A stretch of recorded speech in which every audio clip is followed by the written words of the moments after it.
Sí, profe. Ya.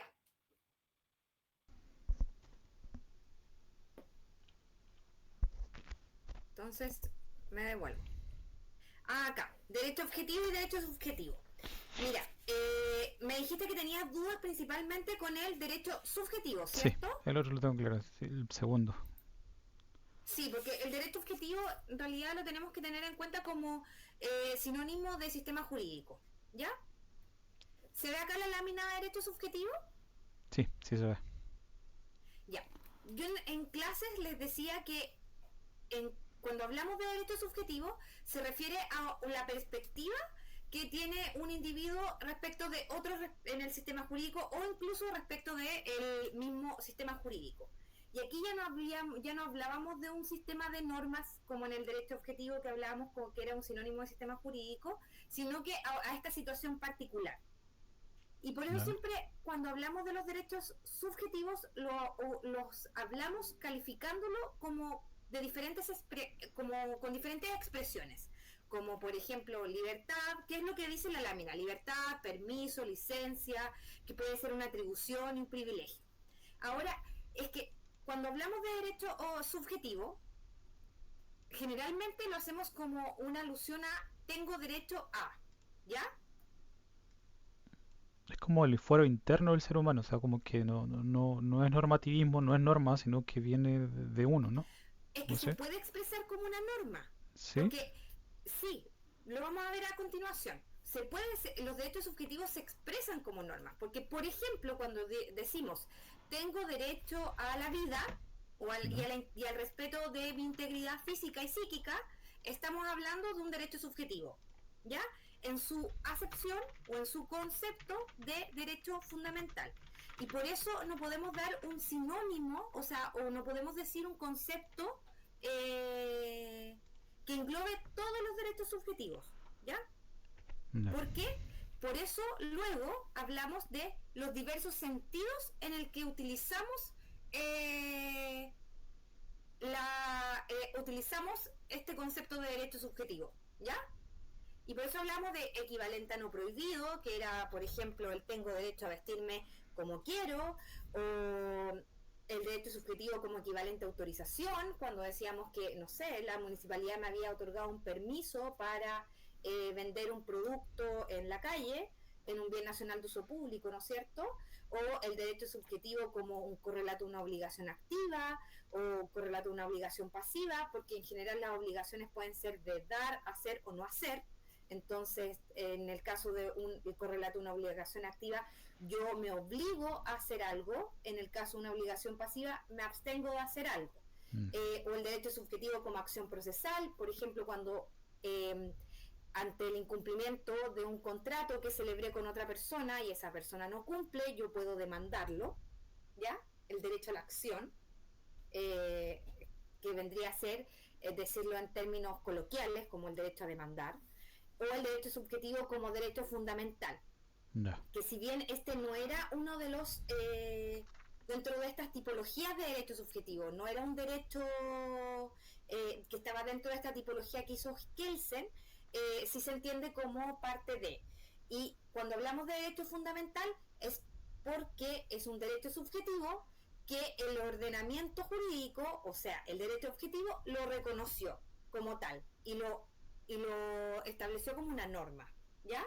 Porque podía ocurrir, los otros también podía ser, ¿ya?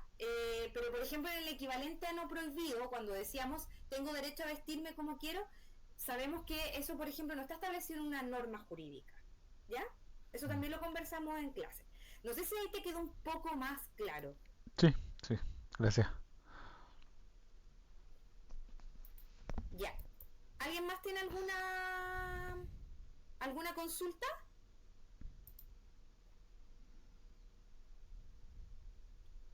Hola, yo tengo una Hola. sobre la moral crítica más que nada, o sea, como que no logro hilar bien la moral crítica comparada con la social, o sea, la diferencia que puede haber. Sé que son unas internas y Perfecto. otras externas, pero como que hay algo que no me cuadra bien. No sabría decir que tampoco, pero eso. Cuando hablábamos de interno y externo, en ese caso hablábamos de la sanción. Espera, me voy a compartir justamente el cuadro. Ya, aquí está.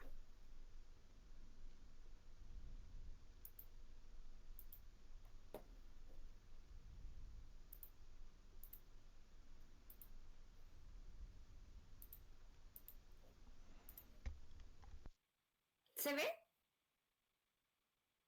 Sí, sí se ve. Ya. Cuando hablábamos de esta distinción para lograr determinar lo que eran hacer esta distinción, lograr determinar la diferencia entre una norma jurídica y una no jurídica, teníamos que hacer este paréntesis que hablaba sobre moral social o moral crítica, ¿ya? Y cuando hablábamos de moral social, decíamos que la moral social era este conjunto de normas morales vigentes en un determinado tiempo, ¿ya? Porque sabíamos que esto iba evolucionando, pero a veces más rápido, otras veces más lento, pero cuando hablábamos de moral social nos estábamos refiriendo, era una foto a la sociedad en un momento determinado. Y era lo que generalmente hablábamos de moral establecida, ¿ya? Pero la moral crítica son principios morales que se consideran justificados pero son de carácter interno, están en nuestro foro interno, ¿ya? Yo considero que, por ejemplo, no debería estar prohibido, en ciertos países no debería estar prohibido el aborto en su totalidad, para todos los casos, por ejemplo, ¿ya? Pero, o también podría decir, considero que en Chile está bien que el aborto solo se permita en estas tres causales. Entonces, ¿qué quiere decir? Que son estos principios morales que tienen las personas en su fuero interno que te sirven para justificar o criticar la moral establecida. ¿Ya? Ah, ya. O sea, se podría hilar de cierta manera con el derecho subjetivo. Es que el derecho subjetivo es una posición que tiene un sujeto, es la posición que tiene un sujeto frente al ordenamiento jurídico, ¿ya? Entonces, son las libertades, por ejemplo, el derecho que... Y cuando generalmente nos vemos enfrentados al derecho subjetivo es cuando justamente nos vemos... A ver, ¿cómo lo voy a hablar mejor? Cuando hablamos de derecho subjetivo, hablamos de esta posición especial que tienen los sujetos, que tenemos todos en realidad, frente principalmente, no solo a otros sujetos, sino que al derecho objetivo, ¿ya?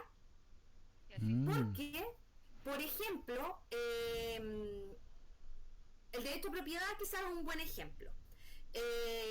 ¿Hasta dónde el derecho objetivo, por ejemplo, podría regular la propiedad? El derecho a la propiedad. Es como hacer una crítica a las instituciones, una cosa así. ¿No? No es una ¿No? crítica, es que el derecho objetivo está, lo que pasa es que la forma más habitual como se manifiestan los derechos subjetivos es a través de los derechos fundamentales, ¿ya? Un derecho fundamental es un derecho subjetivo. Entonces, cuando hablamos tengo derecho a algo, por ejemplo, tengo derecho a que se reconozca y se respete la propiedad, eso es un derecho subjetivo que está reconocido por el ordenamiento jurídico. Esto quiere decir que está reconocido por el derecho objetivo. Ah, ya, entendí. Sí. Lo que pasa es que los derechos subjetivos son más amplios que eso. Por eso vimos distintas tipologías de derechos subjetivos.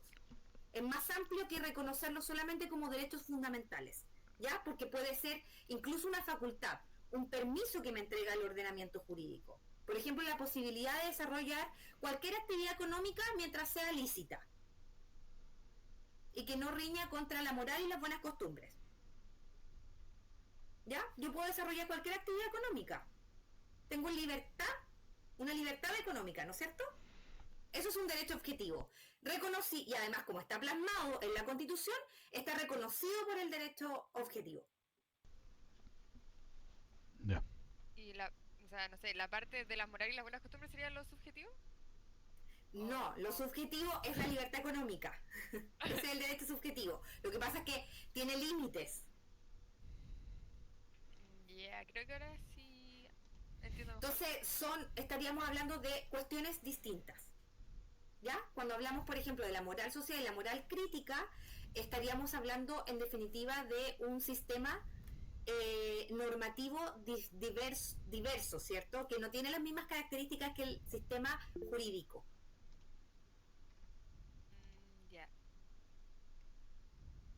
Entonces, las normas morales las podemos subclasificar a su vez en esta moral social, que son este conjunto de normas morales que lo reconocemos como la moral establecida, pero a su vez habrían principios morales que, que pertenecen al foro interno de las personas y que nos sirven tanto para criticar como para avalar la moral establecida. Y a eso se refiere con moral crítica el autor. Ah, ya. Sí, ya eso ya lo entendí. Vale, gracias. A ver, quiero ver las preguntas que están en el chat. Hay una compañera que levantó la mano. Sí, hay una compañera que levantó la mano. Dice, profe, hay compañeros pidiendo que lo acepte. Creo que tengo aceptado a todos. Bárbara pregunta qué es lo que va a entrar en la prueba. Entra todo hasta los principios, las distinciones que hicimos de principios que hace Ronald Dworkin, ¿ya? Que eso lo vimos en la clase del martes. Les digo al tiro la fecha. Martes 16. Esa fue la última clase, martes 16, la última clase que entra en la prueba, ¿ya? Y además entran las dos lecturas, la de la unidad 1 y 3, y desde que comenzamos el curso. Ahora, Martina, tú estabas levantando la mano, dime. Sí, profe, ¿me escucha? Sí, te escucho.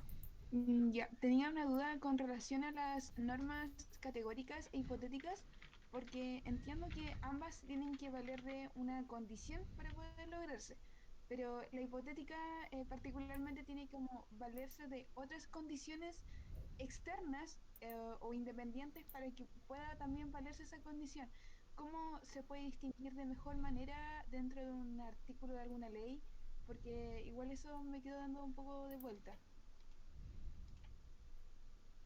Mira, te voy a retroceder en la diapositiva de la unidad. Aquí está el ejemplo 2, que es el artículo 220 del Código Penal. ¿Se acuerdan que lo vimos? ¿Lo pueden ver? Sí. Ya. Que dice que el empleado público que a sabiendas designar en un cargo público a persona que se encuentra afecta a inhabilidad legal que le impida ejercerlo será sancionado con la pena de inhabilitación especial temporal en cualquiera de sus grados y multa de 5 a 10 unidades tributarias mensuales. Ya. No sé si te acuerdas. Bueno, hicimos el ejercicio de determinar el carácter, dijimos que se trataba en este caso de una prohibición, que lo que estaba prohibido era que un empleado público nombrara a otro que se encuentre inhabilitado o que le afecte, mejor dicho, una inhabilidad. Y cuando hablamos de la condición de aplicación y dijimos que podía ser hipotética o podía ser categórica, decíamos que en el caso de que esta norma, como para ir al ejemplo concreto, era hipotético. ¿Por qué? Porque necesitábamos acudir a otros cuerpos legales, en este caso, para para que se cumpliera este supuesto. ¿Y qué era lo que en particular afectaba a este artículo? Era que en primer lugar, la calidad de empleado público está determinada en otras leyes, ¿no es cierto? Martina, ¿estás ahí? Sí, profe, pero ¿podía explicármelo de otra manera? Es que para poder entenderlo mejor. Es que en eso estaba en otros cuerpos legales, ¿no es cierto? Por ejemplo, estaba en el Estatuto Administrativo, estaba en la Ley 18.575, que es la Ley de Bases Generales de la Administración del Estado, en esos cuerpos legales, o incluso en la Ley Orgánica del órgano respectivo. Ahí podíamos determinar la calidad de funcionario público. ¿Qué era la otra condición que teníamos que determinar para que pudiera aplicarse este supuesto de hecho? Este ilícito. Era la inhabilitación, la inhabilidad, ¿no es cierto? Y como dijimos, las inhabilidades para ejercer cargos públicos están también en la ley, ¿ya? Entonces, por ejemplo, en la ley 18.575, la ley de base, en el artículo 54 y siguientes, estamos hablando, ahí están contenidas las inhabilidades. Pero también hay otras en el estatuto administrativo, que por ejemplo, no tener salud compatible con el cargo, que esas están establecidas en el artículo 12, ¿ya? Entonces, decíamos que no podía ser categórica porque teníamos que acudir a otros cuerpos normativos para que se pudiera aplicar este artículo, ¿ya? Lo que no ocurre en general con las normas morales, donde no necesitamos, por ejemplo, necesariamente acudir a otros cuerpos normativos para poder determinar su aplicación o no, ¿ya? Pensemos, por ejemplo, en matar a otro. No tenemos que acudir, matar a otro, la prohibición de matar a otro es una norma que es de tradición. Yo creo que todos la tenemos incorporada. Viene, por supuesto, está para todos quienes profesan religiones de carácter cristiano, pero también está en otro tipo de religiones, está vedado matar a otro, ¿cierto? Ahí en ese caso difícilmente tenemos que acudir a otras fuentes o a otros cuerpos normativos para determinar, para poder aplicar o no esa norma, en este caso de carácter moral. ¿Se entiende más o menos la diferencia? Sí, entonces, de cierta manera sería, por ejemplo, ya en este caso el concepto de empleado público, sería como, también le da como esa característica de hipotético porque tenemos que acudir, por ejemplo, a la ley orgánica o, por ejemplo, Claro, el estatuto administrativo. para determinar quién es funcionario público. Ah, ya, entiendo. Es lo mismo que pasa con la inhabilidad de sus labores, por ejemplo, ¿verdad? Claro, para determinar quién es inhábil también tenemos que acudir a la ley. No nos basta solo el delito aquí transcrito, el artículo, Ya, entiendo. Ahora sí. para poder aplicarlo.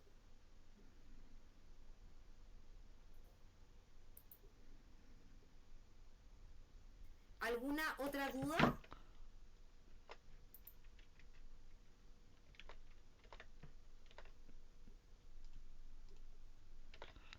Algo que no haya quedado lo suficientemente claro en clase. Chicos, este es el momento. Ahora tienen que aprovechen de consultar.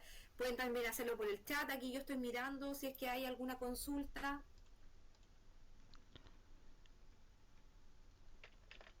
Eh, Te puedo preguntar otra cosa que estoy preguntando mucho, que no me quedó claro sobre las reglas de reconocimiento, las normas de cambio y las de adjudicación, la subclasificación que hacía Hart sobre las normas secundarias. Ya, vamos para allá.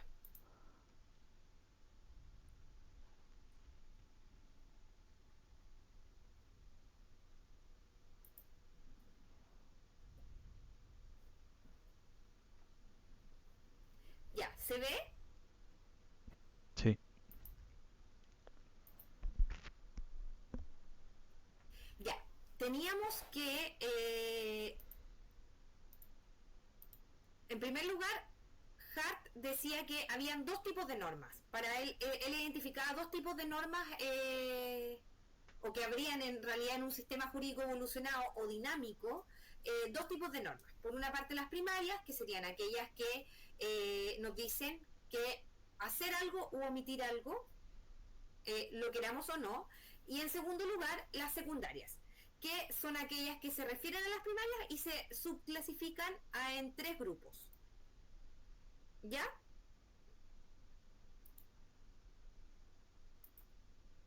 Esperen, es que alguien parece que ingresó. Denme un segundo para...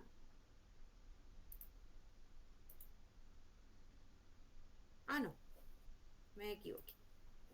Entonces aquí encontramos esta subclasificación. En general, cuando hablamos de normas secundarias estamos hablando de normas que establecen, por ejemplo, procedimientos para la creación de normas que confieren poder, por ejemplo, quién puede crear las normas o quién puede aplicar las normas, ¿ya? Entonces aquí encontramos tres subclasificaciones de las normas secundarias. En primer lugar, la regla de reconocimiento, que establece cuáles son las normas que pertenecen al sistema jurídico, ¿ya? Y dábamos como ejemplo, por ejemplo, el artículo 63, que señala que normas deben ser sí o sí leyes, ¿ya? Si uno lee el artículo 63 de la Constitución, dice, son materias de ley. Y hay un catálogo bien extenso de normas que deben ser reguladas o que solamente pueden ser leyes al momento de su regulación, ¿ya? Luego, el otro sentido son las normas de cambio, que nos dicen cómo crear o modificar nuevas normas y quién puede hacerlo, ¿ya? Entonces, confieren una potestad, un poder a otro para decir cómo, por ejemplo, crear una norma, cómo modificarla, ¿ya? Por ejemplo, él decía que es el poder que se otorga para dictar una sentencia, el poder que se otorga, por ejemplo, a los congresistas para dictar leyes, pero también es un poder de carácter privado porque pues, es un poder que también se le puede conferir a los particulares como para realizar un contrato o un testamento. Y aquí encontrábamos, por ejemplo, el artículo 65 y siguientes de la Constitución Política que habla sobre el proceso de formación de la ley. Esto es cómo se crea una ley, ¿ya? Pero también podemos encontrar normas en el Código Civil de cómo hacer un contrato, cuáles son los requisitos que deben tener, quiénes pueden celebrar actos jurídicos como los contratos, o cómo hacer un testamento, qué tipo de testamento hay, etcétera, ¿ya? No solamente nos tenemos que quedar en estas potestades que son públicas, también existen las potestades privadas, estos poderes privados. Y luego, en último lugar, encontramos las normas de adjudicación o de juicio. ¿Y qué serían estas que establecen órganos que deben decidir si se ha infringido o no una norma primaria, ¿ya? Y fijan las consecuencias para ello. Y generalmente hablamos, el ejemplo clásico es el de los tribunales de justicia, porque son a quienes se les otorga el poder de juzgar, ¿no es cierto? Y por eso aquí estaba establecido el artículo 76 de la Constitución y el artículo 1 del Código Orgánico de Tribunales, que justamente establecen esta facultad que tienen los tribunales de justicia de conocer las causas civiles y criminales y de juzgarlas, ¿ya? ¿Quedó más claro? Sí, sí, gracias. Perfecto.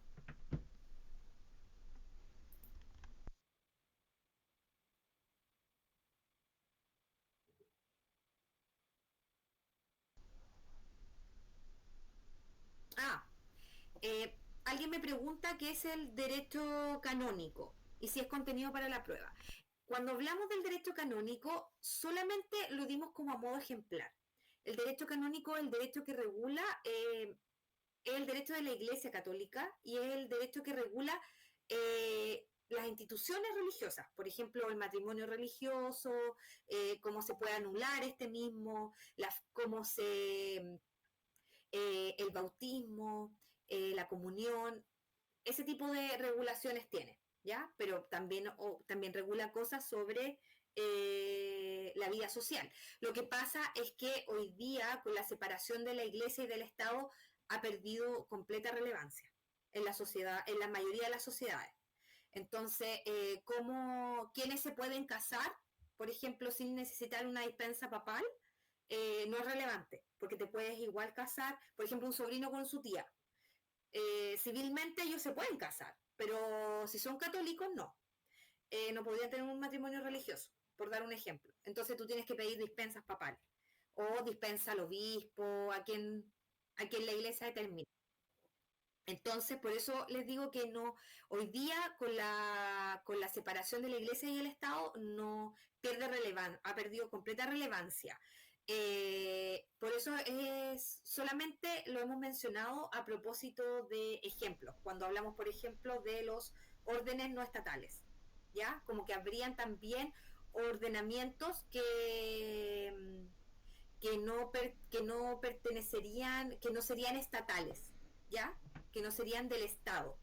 pero como te digo, también lo encontramos ahí en ese el derecho internacional. En el caso del derecho canónico solamente lo nombré como un ejemplo, pero y como casi un ejemplo anecdótico. ¿Ya? Profe, y en el caso del derecho internacional, o sea, la comunidad internacional y derecho internacional, ¿eso lo podría explicar? Porque igual como que no lo entendí muy bien. Ya, dame un segundo.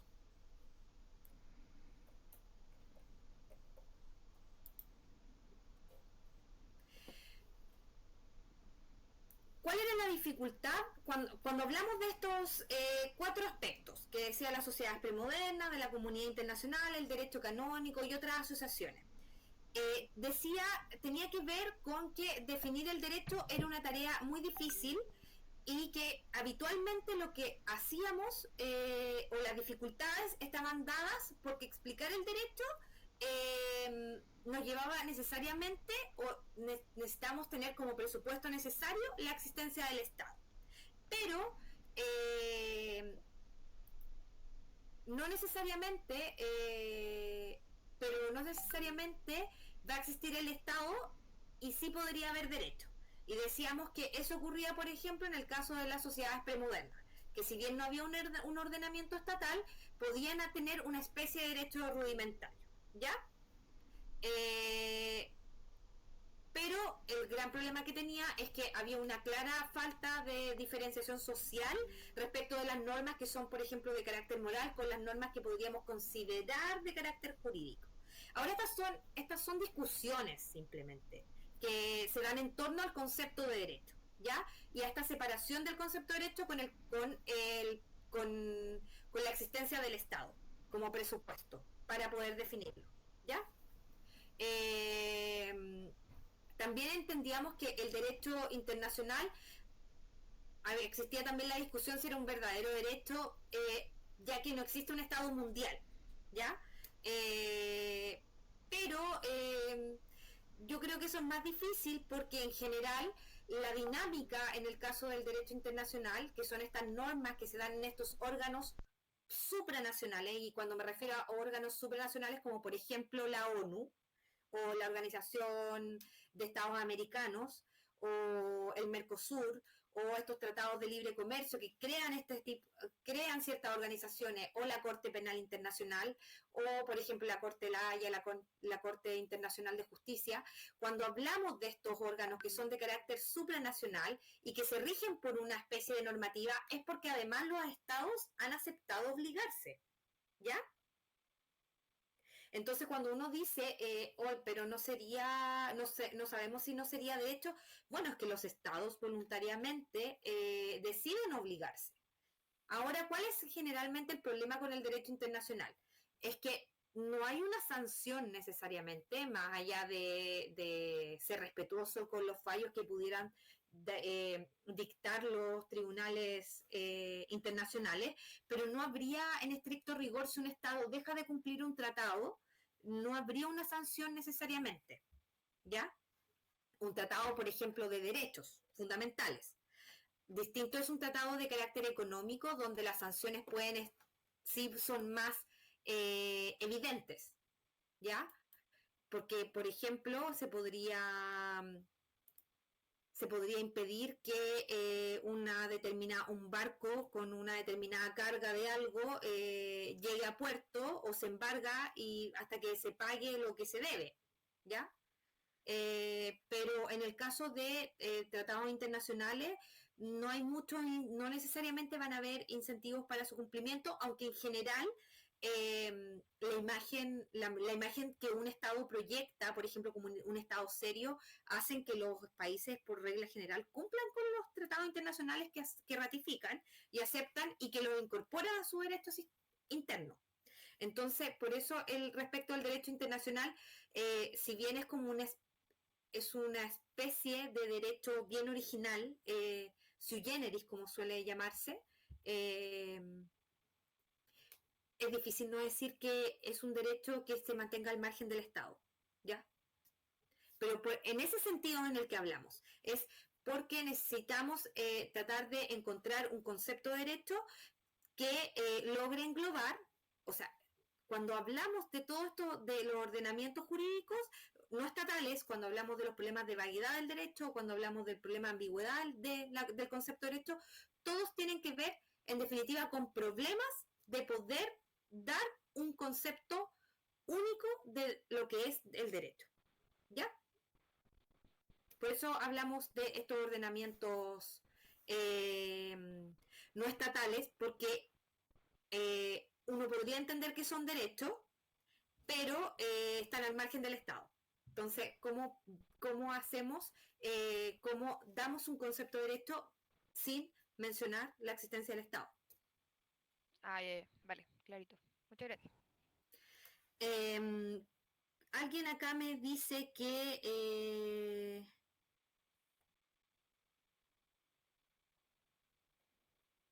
a ver, espérense. Ya. Luego explica que necesita una explicación de ciertos conceptos como potestades públicas, normas jurídicas prototípicas y proposición normativa, que son conceptos que encontré a lo largo del PPT. Ya, cuando hablamos de potestades públicas, hablamos de un poder que detentan ciertas personas por el hecho de ejercer un cargo determinado, ¿ya? Un cargo público determinado. Entonces, por ejemplo, cuando un juez dicta una sentencia y juzga a alguien, ya supongamos que esta persona cometió un delito de tráfico de drogas y el juez está conociendo esta causa, determina que es culpable y esa persona tiene que ir a la cárcel. ¿Qué hace que Juanito Pérez sea, por ejemplo, en este caso, el juez? Y que pueda enviar a esta persona a la cárcel. Es porque él, en su calidad de juez, por ostentar este cargo, tiene un poder. Y ese poder que le otorga la legislación perteneciente al Estado se conoce como una potestad de carácter público. ¿Ya? Y son las potestades de carácter público que, por ejemplo, tienen también los jefes superiores de un servicio público, un director regional, que puede, por ejemplo, obligar al Estado con un particular para que construya un camino, supongamos, o el poder de un funcionario del registro civil que firme una partida de nacimiento y dice esta persona certifica que una persona nació en tal día, que se llama de tal forma, le da un RUT y que es hijo de tal y tal persona. Y ese ministro de fe del registro civil, que es un funcionario público, con su firma está certificando que eso es verdadero. Eso es un poder, una potestad pública, ¿ya? Por otra parte, ¿qué es una norma jurídica prototípica? Cuando hablaba de se habla a propósito de los elementos de las prescripciones de una norma jurídica prototípica. Voy acá a retroceder. No sé si está establecido en el Power, pero recuerdo que lo hablamos a propósito de lo que decía von Reich. Ya. Y él lo que se refería era, cuando hablaba de una norma jurídica prototípica, hablaba de una norma a la que nos enfrentamos frecuentemente, ¿ya? ¿Y cuáles son las normas jurídicas prototípicas? O sea, una norma común, una norma común y que se utilice mucho. Y que además tenga una estructura, una estructura frecuente. ¿Y cuál es la norma que tiene una estructura, o las normas que nosotros más conocemos en general? Son aquellas que tienen un supuesto de hecho y que luego establecen una consecuencia. Y esas normas, ¿cuáles son? Habitualmente las que establecen delitos, ¿ya? Por ejemplo, el que mate a otro tendrá una pena de 5 años y un día de cárcel, ¿ya? Esa es una norma que establece un supuesto de hecho, esto es matar a otro, y su consecuencia es que va a estar privado de libertad por 5 años y un día.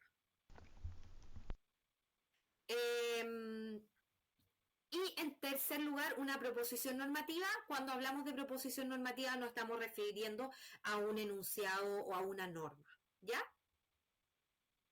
¿Queda claro?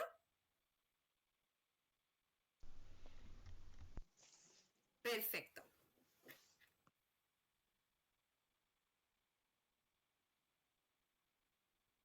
Ya. Aquí nos dicen que no está muy claro cómo se podría definir el derecho. Cuando hablamos de la unidad, en la unidad 2, del concepto de derecho, principalmente lo que se trató de hacerles ver desde diferentes puntos de vista que es muy difícil definir el derecho, ¿ya? Y difícilmente yo les podría pedir, por ejemplo, en una prueba que me diga qué es el derecho, porque tratamos una unidad completa para señalar cuáles eran los problemas de una definición única de derecho. Porque la definición que demos de lo que es el derecho va a ser una definición problemática, ¿ya?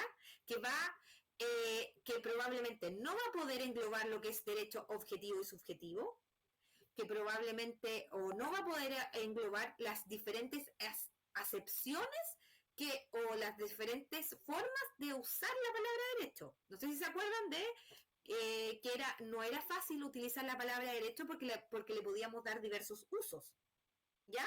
Como por ejemplo tengo derecho a vestirme como quiera, o el derecho de familia es una rama del derecho.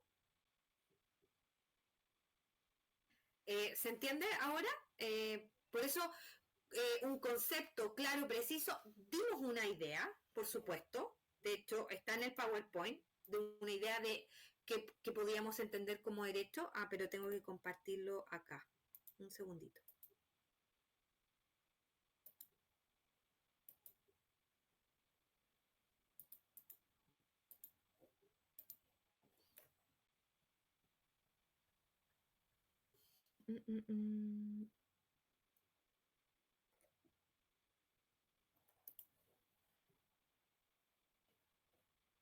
Que podríamos decir que era un grupo o sistema de normas que organizan la vida en común de grupos humanos complejos, ya sea para evitar conflictos o para fomentar la cooperación.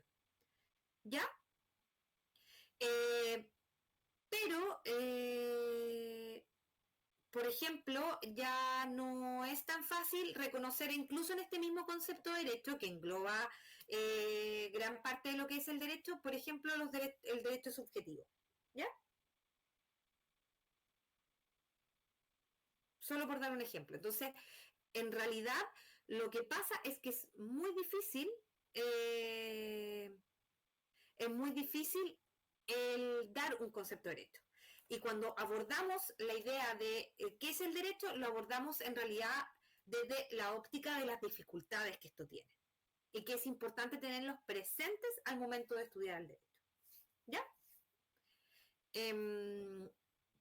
Si podría explicar lo de la norma hipotética, no me queda tan claro. Me gustaría saber si esta pregunta me la hicieron antes de que o después de que Martina preguntara lo mismo.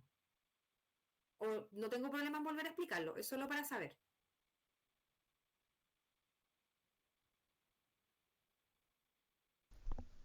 Se lo hicieron antes. Ya.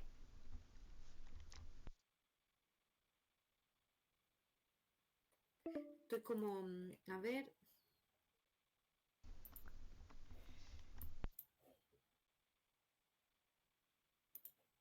Un segundo. A ver, quiero ver si... Profe, por si acaso llegó una notificación de que la reunión terminaba en 15 minutos. Sí, eso iba a ver. Voy a hacer un nuevo link de inmediato para que volvamos a entrar al siguiente. Lo que sí explicó fue la hipotética, porque la categórica no dijo mucho de eso, sí, que no lo entendí tampoco bien. Ya. Martina, dime. Sí, profe, retrocediendo un poco, cuando preguntaba David acerca de las primarias y las secundarias, como para, me confirme si lo entiendo de esta manera, la secundaria, si bien no va no va a atender, por ejemplo, o no va a describir una norma si la secundaria más que nada se limita a conferir el poder a un cierto ente, por ejemplo, como el tribunal, solamente se dedica a eso, porque Pero en es sí una norma igualmente. claro, no lo entiendo, pero en sí el contenido de la secundaria es más que nada entregarle el poder a otro ente que se va a encargar ya de ejecutar o de cierta manera estudiar ciertas causas, ¿verdad? Claro, sí, sería, en general las normas secundarias vienen a conferir poderes. Generalmente esa es como la acepción en la que habitualmente la utilizamos, pero recuerden que es un poquito más que eso, ¿ya? Por eso se hace esta subclasificación, ¿no es cierto? De la regla de reconocimiento, la de cambio, la adjudicación.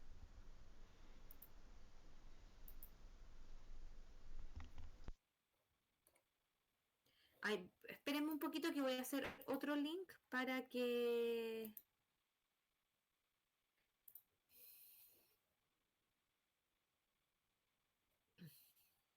Nueva reunión.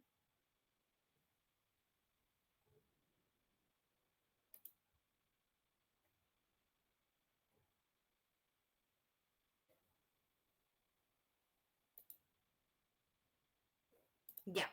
Se los voy a grabar aquí, o sea, se los voy a pegar aquí en el chat, ¿ya?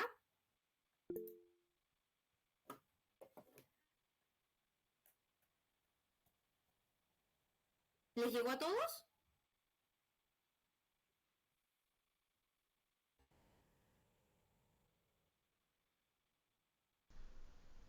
Sí, ahí está el link, profe. Ya. ¿Les parece si nos cambiamos al otro link?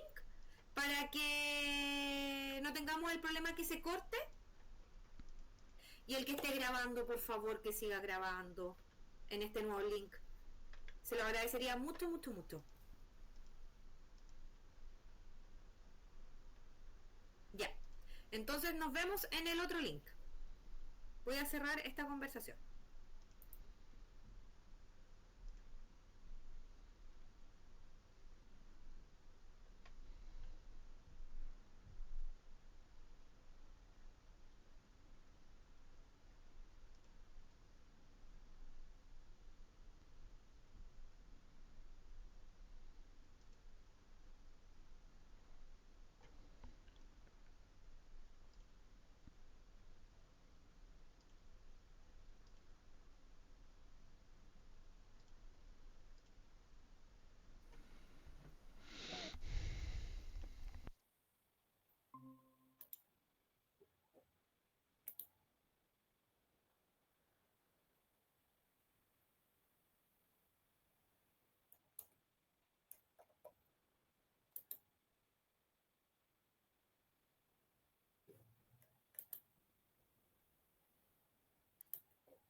Ya.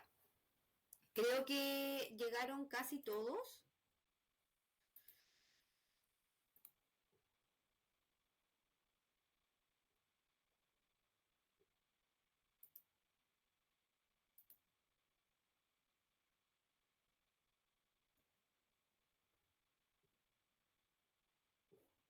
Ya.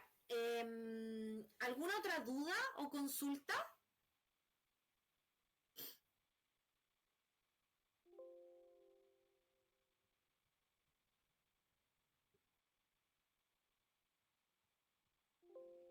Joder.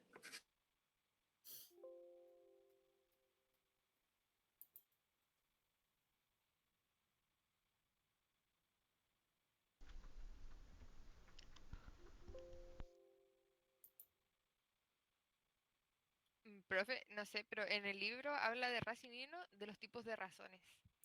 Y yo ahí Ya. me confundí caleta. Ya. Está, eso. Sí, no te preocupes. Mira. déjame...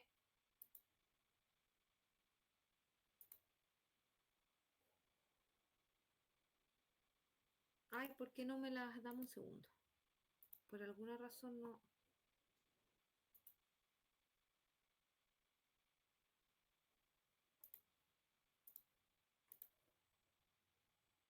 No me deja presentar. Dame un segundo. Eh,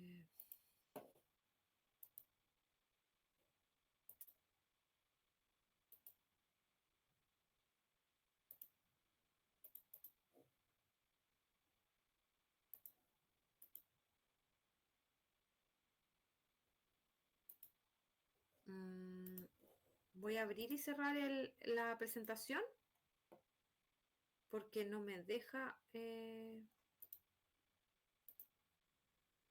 porque así va a ser más fácil.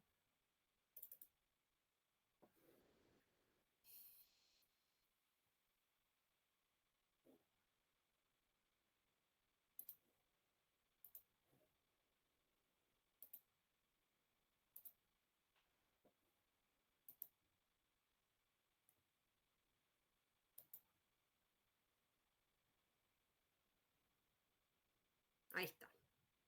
¡Ay, no! Volvió a desaparecer. Ya.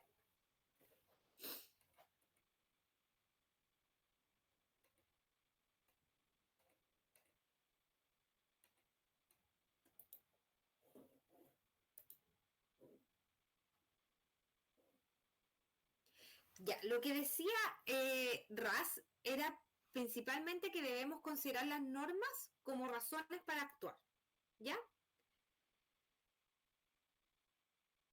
Ya. Y que estas podían ser distintas, o sea, podíamos tener distintas razones que nos lleven a efectuar una determinada acción. Entonces, por una parte, para él existían diversos tipos de razones. Por una parte teníamos las teóricas, que eran estas para creer en algo, y por otra parte teníamos las prácticas, que eran las razones para actuar. Y respecto de las prácticas, él decía que generalmente eran razones complejas, porque por una parte estaba la razón, porque tenían dos, dentro de esta razón compleja encontramos a su vez dos tipos de razones, que era la operativa, que era el deseo, más la razón auxiliar, que era la creencia. ¿Ya? Y ahí podíamos decir, por ejemplo, respecto de como razón operativa, era mi deseo de ir a algún lugar, ¿ya? Y por su parte, una razón auxiliar es que yo sé que va a haber mal tiempo y que cuando hay mal tiempo, por ejemplo, llueve, si voy a un lugar, al lugar en el que yo quiero ir, por ejemplo, jardín botánico, me voy a mojar entero. Quizás sería mejor no ir, ¿ya? O sea, Entonces me lleva a hacer algo. En este caso es un no hacer. la, Eh, perdón, la auxiliar sería como para tomar decisiones, ¿o no? esos son tipos de razón. Esa sería una razón compleja, podemos considerarla una razón de primer orden, ¿ya? Pero Ras decía que podían existir varias razones. Y estas podían ser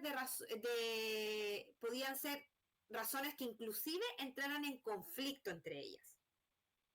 ¿Ya? Estas razones complejas podían entrar en conflicto. Y ahí aparecía, en el caso de las normas jurídicas, aparecía una razón que sería una razón de segundo orden, que sería de carácter excluyente, y que decía que finalmente es una razón que viene a resolver este conflicto. Y por eso él dice que las reglas son razones de segundo orden, porque nos permiten resolver estos conflictos que podemos tener entre razones. ¿Ya? Sí. Entre estas decisiones que debemos tomar para una determinada acción. ¿Ya? Entonces, para él, tener una regla era sinónimo de tener una razón de segundo orden o excluyente. ¿Por qué? Porque nos permite tener o decidir en realidad por adelantado qué hacer. Ujú, ¿ya? Entonces tú ya no tienes que este conflicto de razones ya desaparece, porque tú ya por adelantado vas a saber cómo actuar.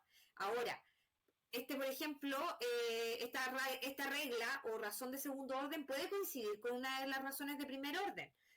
Supongamos el mismo caso, el mismo ejemplo que él da respecto del juez. Este juez que, por ejemplo, piensa que a una persona que sorprenden con hachís, que es marihuana, no debería en realidad ser juzgada e ir a la cárcel. O de ser juzgada, no debería tener una sanción tan dura como ir a la cárcel, por ejemplo. Ahora, pero si el ordenamiento jurídico te dice que tiene que ir a la cárcel, porque hay una regla que así lo dispone, entonces esa razón excluye lo que tú creas, que también es una razón para actuar. Ya, sí, ahí sí me quedó clarito. Entonces, en ese caso, ya no importaría la razón que podría tener el juez para no que esa persona no vaya a la cárcel. Ya, gracias. ¿Alguna otra duda o consulta?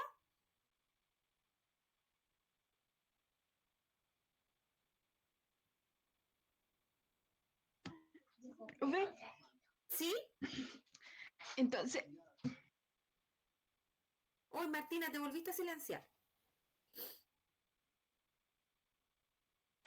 disculpe, en ese caso, una razón de segundo orden, por el ejemplo que veíamos ayer, lo que explicaba, se podría tratar, por ejemplo, de ese marco normativo que regula al juez, dejando de lado sus juicios de valores, por ejemplo, más que nada que el juez tiene que regirse por la ley, simplemente.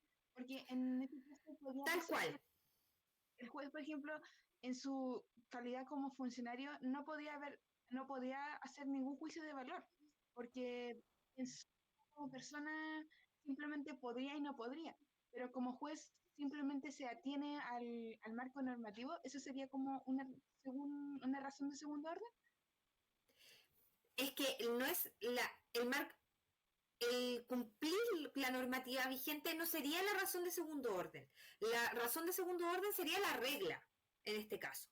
Que en el caso en concreto, en el ejemplo que les di, que es también el que utiliza Atienza en la lectura, es que el juez, hay una norma que sanciona estar en posesión de marihuana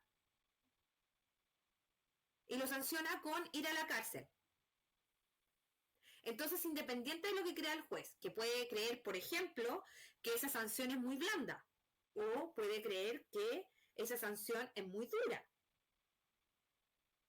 Entonces, independiente de las razones que pueda tener él, no serían relevantes porque el ordenamiento jurídico ya tenía preestablecida una decisión previamente, o tenía preestablecida una forma para actuar del juez.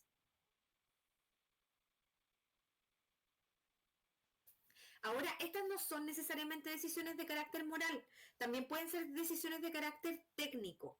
Y el ejemplo que a mí se me viene en la cabeza tiene que ver con, por ejemplo, los gramos en posesión para considerar si se trata, por ejemplo, de un delito de microtráfico o de tráfico de drogas.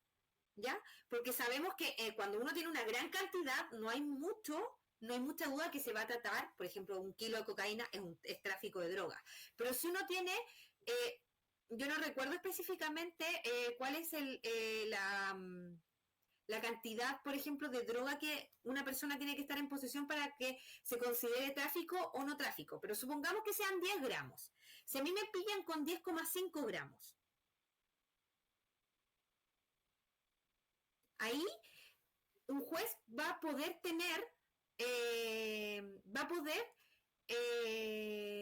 juzgar a una persona tanto por tráfico como por microtráfico, o podría argumentar en ambos sentidos. Y ahí no necesariamente tiene que ser una decisión de carácter moral. Porque de verdad habría una regla que podría aplicarse si es que si no es clara. ¿Ya? Entonces, no siempre tomemos esto como de tener razones para actuar en un sentido u otro como algo necesariamente valórico, a veces incluso es técnico, y eso ocurre porque el sistema no es perfecto. Y lo vamos a ver más adelante cuando veamos, por ejemplo, las antinomias y los problemas que las antinomias son cuando existen dos normas que resuelven un caso concreto. Que eso pasa. Vamos a ver que el sistema tiene falencias, pero lo importante en los sistemas jurídicos es que permitan, que a pesar de las falencias que tienen, permitan salvarlas, permitan de todas formas poder arreglarlas en el camino. ¿Ya? Eso igual lo vamos a ver, pero más adelante. Chicos, nos queda un ratito más. ¿Alguien tiene alguna otra duda o consulta? Ay, voy a ver el chat, perdón, no lo tenía abierto. Saray, dime. Profe, consulta, ¿qué unidad va a entrar más en la prueba? Porque la primera unidad fue como únicamente de derecho. Va a entrar la unidad 1, 2 y 3. Y las lecturas que de la unidad 1 y la lectura de la unidad 3. De la 3 no entra completa, porque recuerden que solamente vimos hasta, lo voy a mostrar, hasta aquí, ¿ya? ¿Se ve, cierto? Estoy compartiéndolo, ¿cierto? Sí, Hasta aquí, ¿ya? muchas gracias. Bueno, chicos, lo vamos a dejar hasta aquí. Les agradezco mucho. ¿Sí? Yo le quería pedir, o sea, no Ujú. sé si usted como ahora para estos dos, como nos quedan como estos 2 días, como que nos recomendaría usted como repasar o como ponerle un poco más de énfasis como para que nos vaya, o sea, en algo que quizás es un poco más complejo que deberíamos poner un poco más de ojo. No sé si usted no podía dar como esa recomendación. Yo creo que lo principal es que traten de entender los conceptos que hemos estado estudiando, que son muchos, yo sé que son hartos, traten de entenderlos con los ejemplos también que hemos visto en clase, porque eso es lo que nos permite que uno pueda imaginarse esto, sacarlo del plano teórico e imaginárselo en la práctica, porque aunque no lo crean, esto sí tiene una aplicación práctica. Bueno, en el caso por ejemplo, en el mismo caso de los principios. Recuerden el ejemplo que dábamos cuando hablábamos de estos principios como el de transparencia o la necesidad que tiene la administración de ser eficiente y eficaz, que eso está establecido en normas, que las normas, por ejemplo, no va a decir necesariamente la administración es eficiente y eficaz, pero dice, pero lo establece de una manera, eh, o que la función pública se debe cumplir de forma transparente, con publicidad, todo ese tipo de ejemplos que ustedes incluso ya lo están estudiando en otras asignaturas, recuérdenlo al momento de estudiar esto, para sacar del plano teórico los conceptos y llevarlos al plano práctico. Quizás ese es como el mejor consejo que les podría darles, tratar de imaginar esto en una situación, en un caso concreto. Ah, vale, profe, eso era, gracias.